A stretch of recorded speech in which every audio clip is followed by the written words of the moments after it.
She wasn't supposed to see that. From the tinted backseat window of her black sedan, the city looked different after midnight, raw, unfiltered, stripped of its corporate polish. And as she watched the company's quiet janitor step off the late bus and walk down a dimly lit street with shoulders heavy from more than just exhaustion, CEO Isabella Laurent felt something twist in her chest that she couldn't explain. She had followed him on impulse fueled by a suspicion she didn't fully understand. What she found would change everything she believed about success, loyalty. Before we go any further, if you believe in kindness, in second chances, and in the quiet strength of ordinary people, take a moment to like this video, share it with someone who needs to hear it, comment your thoughts, and subscribe to the channel. Stories like this deserve to be heard. Isabella had built Laurent Enterprises from a modest tech startup into a billion-dollar empire in less than a decade. At 38, she was featured on magazine covers, praised for her ruthless efficiency and laser focus. Her days were measured in profit margins and quarterly growth charts. She believed in discipline, precision, and the idea that every employee was replaceable if they couldn't keep up. Daniel Ruiz, the janitor she now watched from across the street, had worked for the company for 5 years. He was punctual, invisible, and unremarkable in the eyes of management. He never complained, never requested time off unless absolutely necessary, and always stayed late to ensure every floor gleamed before morning meetings began. Isabella had noticed him only because of a recent report from HR highlighting excessive overtime hours that she was being billed for. Efficiency was slipping, and that was unacceptable. But when she reviewed the security footage to understand why he lingered so long after his shift, she saw something unexpected. Daniel wasn't wasting time. He was meticulously cleaning spaces no one else bothered with, scrubbing baseboards, polishing doorknobs, reorganizing supply closets. There was a quiet dignity in his movements, as if the building mattered deeply to him. The curiosity led her to do something she had never done before: follow an employee home. The bus ride had taken nearly an hour. Daniel had stared out the window the entire time, his reflection faint against the dark glass, his face worn but resolute. He got off near a modest neighborhood where the streetlights flickered and sidewalks were cracked from years of neglect. Isabella kept her distance as he walked quickly, turning into a small apartment complex that looked more tired than the rest of the block. She parked discreetly and waited, unsure what she expected to see. Minutes passed before the front door opened again. Daniel emerged, no longer in his work uniform but in a simple gray hoodie, carrying something wrapped carefully in a blanket. It wasn't something. It was someone. It was someone. A small girl, her head resting weakly against his shoulder, her arms limp but trusting around his neck. Isabella felt her breath catch. Daniel placed the child gently into the back seat of an old sedan that had clearly seen better days. He moved with tenderness, buckling her in, adjusting the blanket around her small frame. Then he slid into the driver's seat and pulled away. Without hesitation, Isabella followed again. The drive ended at a hospital. Her heart began to pound as she watched Daniel lift the girl once more, this time with even more urgency. He hurried through the sliding glass doors of the emergency entrance. The sight of fluorescent lights washing over his exhausted face was something Isabella would never forget. Compelled by something she couldn't ignore, she stepped out of her car and entered the hospital lobby. From a distance, she watched Daniel sit beside a narrow hospital bed in a softly lit room. The little girl lay beneath pale blue sheets, Annie taped to her tiny hand. Machines beeped in steady rhythms, a soundtrack of fragility. Daniel held her hand in both of his, leaning forward as if trying to transfer his strength directly into her. The nurse passing by quietly mentioned to another staff member that the child's treatments were becoming harder to manage, that the father was doing everything he could, but insurance had only covered so much, everything he could. Those words echoed in Isabella's mind like a verdict. Over the next few days, Isabella couldn't concentrate. The numbers on her screen blurred. The board meeting presentations felt hollow. Every time someone mentioned cost-cutting measures or trimming overtime expenses, she saw Daniel's tired eyes and the fragile rise and fall of his daughter's chest, the Vater's chest. She had grown up believing that vulnerability was weakness. Her own father had lost his small business when she was a teenager, and she had watched him crumble under debt and humiliation. She had promised herself she would never let life catch her unprepared again. She built walls, both literal and emotional, determined to be the one in control, but control felt different now. She began quietly investigating Daniel's file. Widowed 3 years ago. Daughter diagnosed with a rare autoimmune disorder shortly after. No immediate family nearby. Medical bills stacking despite assistance programs. The overtime hours she had criticized were not greed. They were survival. Isabella felt shame creep in where pride once lived. That night, instead of going home to her penthouse overlooking the city skyline, she drove back to the hospital. She stood outside the room again, unseen, watching Daniel gently brush his daughter's hair away from her face. He looked like a man fighting a war no one else could see. For the first time in years, Isabella allowed herself to remember her father's tired eyes when he thought she wasn't looking. The way he had tried to hide overdue notices from her mother, the quiet desperation masked by forced optimism. She had been so focused on escaping that pain that she forgot what it felt like to endure it. The next morning, she called an emergency board meeting. The executives were confused by the urgency. When Isabella began speaking about restructuring not for profit optimization but for employee welfare, the room grew tense. She proposed expanding the company's health coverage, creating a hardship fund for employees facing medical crises, and implementing paid family leave beyond industry standards. There was resistance, concerns about shareholders, questions about long-term financial impact. But Isabella spoke differently than she ever had before, not from spreadsheets but from conviction. She explained that loyalty could not be demanded, it had to be earned. That a company's true value wasn't only in its stock price, but in the lives it protected. After hours of debate, the board reluctantly approved a pilot program. Isabella wasn't finished. She visited Daniel's apartment in person a few days later, this time not in secrecy but with purpose. The small living space was clean but sparse. Toys were neatly stacked in a corner. Medical supplies occupied a folding table near the couch. Photos of a smiling woman and a younger, healthier version of the little girl lined the wall. Daniel looked startled to see his CEO standing at his door. His expression held confusion, maybe even fear. Isabella stepped inside and truly saw him for the first time, not as an employee ID number, not as a line item in payroll expenses, but as a father balancing hope and exhaustion with remarkable grace. She explained that the company's new health initiative would immediately cover the remainder of his daughter's treatments. Past and future, no deductions from his pay, no strings attached. She also informed him that his overtime was no longer necessary. His salary would be adjusted to reflect his dedication without requiring him to sacrifice precious hours with his child. Daniel's composure cracked. The weight he had carried alone for so long seemed to shift, just slightly. Over the following months, something extraordinary happened, not just in Daniel's life but within the company walls. Word of the new policies spread. Employees who once kept their struggles hidden began reaching out for support. Productivity didn't drop as the board had feared. It soared. Morale transformed. People worked not out of fear of replacement, but out of gratitude and shared purpose. Daniel's daughter responded well to a new treatment plan made possible by comprehensive coverage. Her hospital visits became less frequent. Color returned to her cheeks. She started drawing pictures again, often of her father wearing a superhero cape. Isabella visited occasionally, not as a benefactor, but as a quiet supporter. In the little girl's eyes, she saw something that profits could never buy: trust. Months later, during the company's annual gala, Isabella did something unprecedented. Instead of presenting record-breaking revenue figures as the highlight of the evening, she shared a story about resilience, compassion, and what it means to truly lead. She didn't mention names, but those who knew understood. She ended the speech by announcing the permanent establishment of the Laurent Foundation, dedicated to supporting employees and their families through medical hardships, funded by a percentage of executive bonuses, including her own.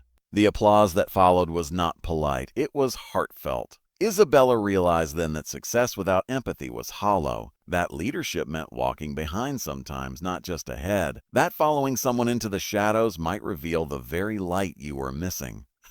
If this story has touched your heart so far, please take a moment to like the video, share it with someone who believes in compassion, and let us know your thoughts in the comments. Your support keeps stories like this alive. And before we end, I have a special request. Comment the word hope if you believe small acts of understanding can change someone's entire world. Years later, when Laurent Enterprises became known not only for innovation but for its culture of care, Isabella would often think back to that night in the sedan, watching a tired father carry his fragile daughter into the hospital. She had followed him out of suspicion. She found humanity instead.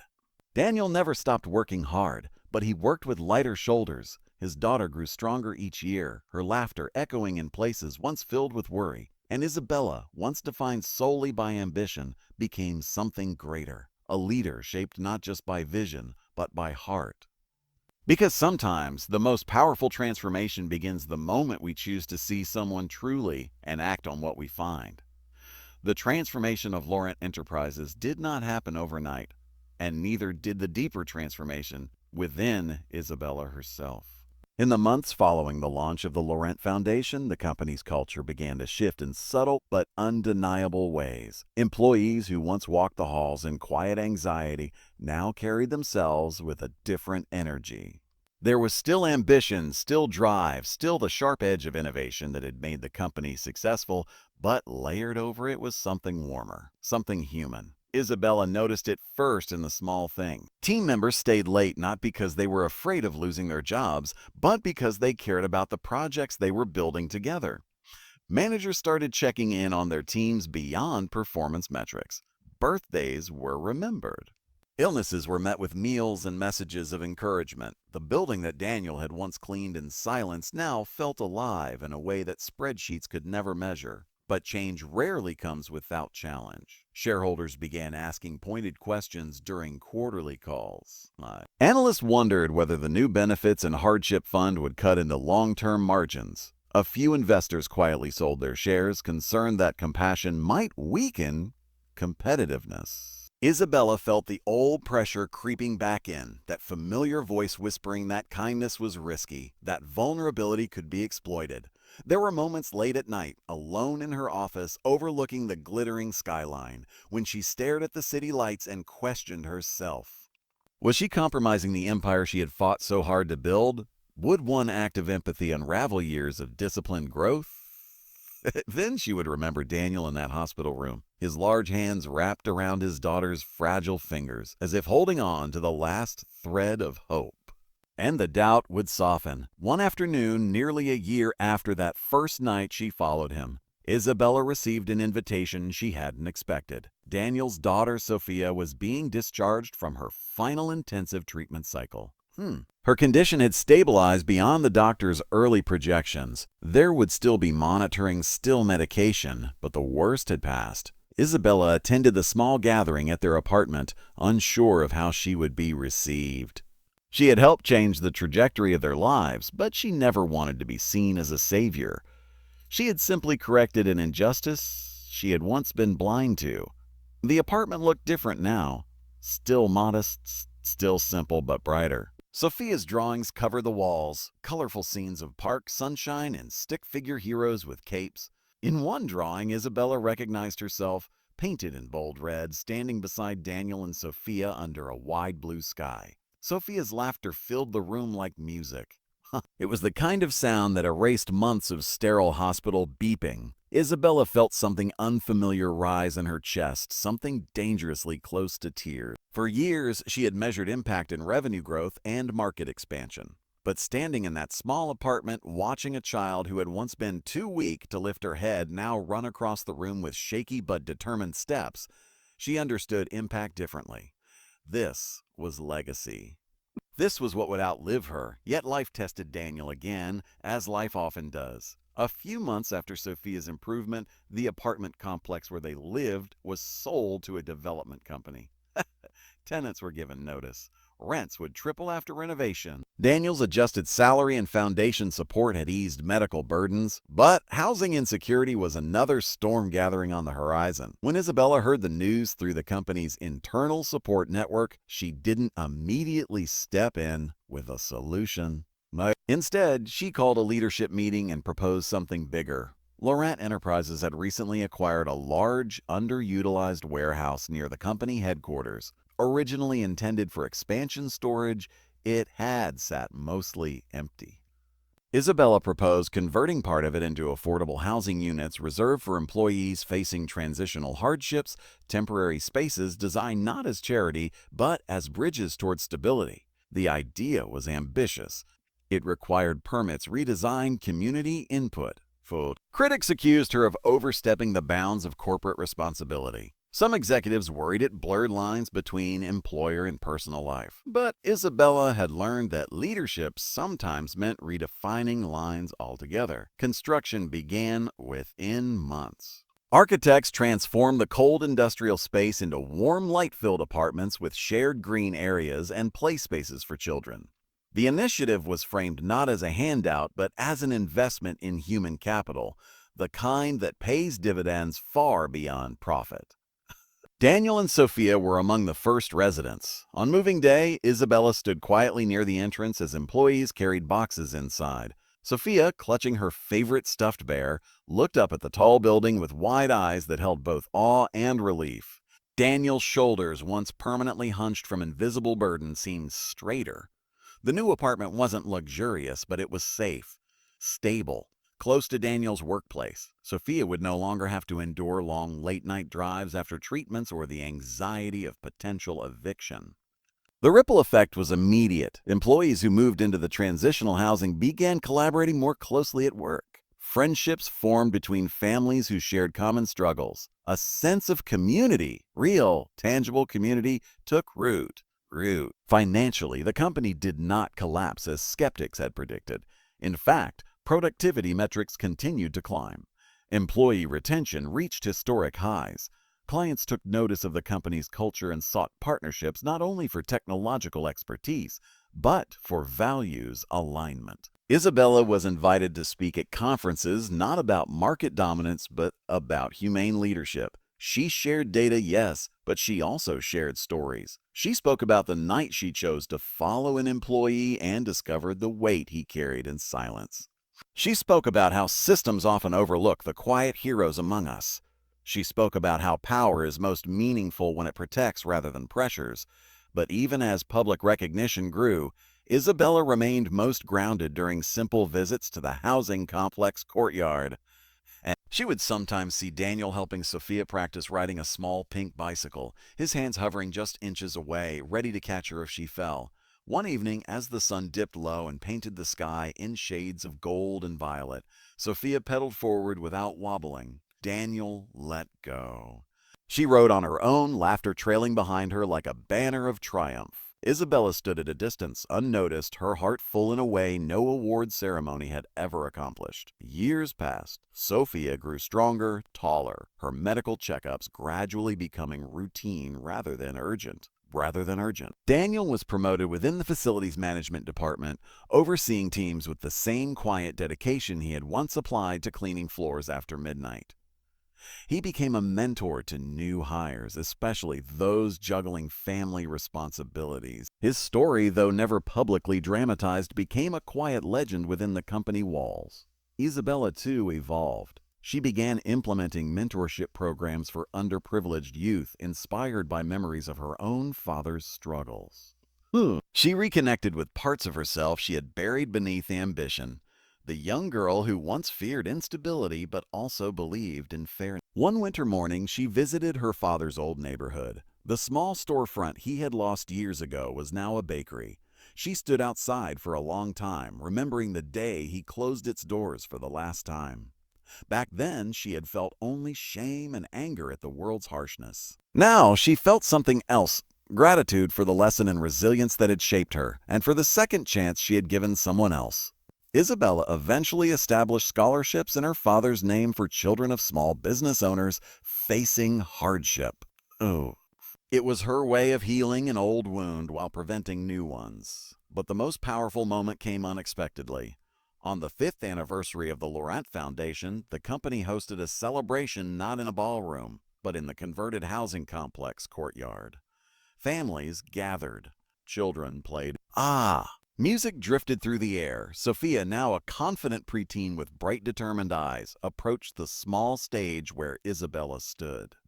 In her hands was a folded piece of paper. She asked if she could read something she had written for a school project about heroes. As Sophia's voice carried across the courtyard, she described a hero who didn't wear a cape but wore high heels and made big decisions that helped little people.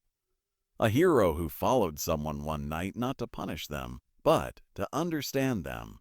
A hero who changed a company so that families could stay together and children could get better. There wasn't a dry eye in the crowd. Isabella felt tears slide down her face freely, unguarded. For years, she had equated strength with stoicism. But in that moment, vulnerability felt like the greatest strength of all. If this continuation has touched your heart, please take a moment to like this video. Share it with someone who believes leadership should be compassionate, and leave your thoughts in the comments. Stories like this remind us what truly matters. And before we close, I have a special request. Comment the word compassion if you believe businesses can succeed without losing their humanity. As the sun set that evening, casting a warm glow over the courtyard, Isabella realized that the most important decision of her life had not been a merger, a product launch, or a bold investment strategy. It had been the quiet choice to follow one exhausted father home and see the world through his eyes. That single decision had rewritten not only Daniel and Sophia's future, but her own. Because sometimes the path to extraordinary leadership begins with an ordinary act of curiosity. And sometimes when we dare to look beyond titles and uniforms, we discover that the people we thought we were leading are the very ones capable of leading us back to our humanity.